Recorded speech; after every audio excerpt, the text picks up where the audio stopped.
Ian came in at the right time and explained to me that we can have greater influence in the kingdom of God sometimes when we're placed in the marketplace.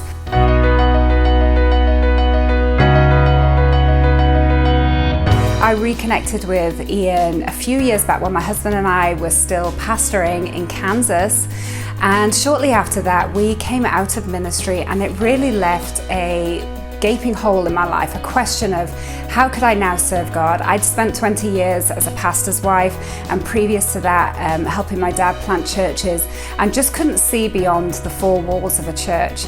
Ian came in at the right time and explained to me that we can have greater influence in the kingdom of God sometimes when we're placed in the marketplace.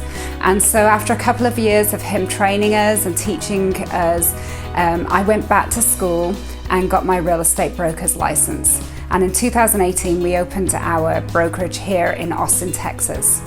We went into business with the sole purpose of having a vehicle that we could use to pump money back into our community through non-profits that are doing a job that is just outstanding here, that we couldn't do, that we don't have the gifting for or the resources, but they need the finances.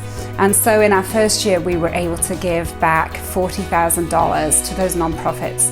Those non-profits have changed the environment of our city. They're providing housing for homeless people.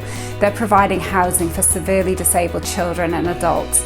They're taking kids out of the juvie system and providing a home for them.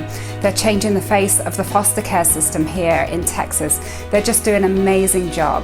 And our role in that has been able to hold them up financially and get them to the next step of where they need to be.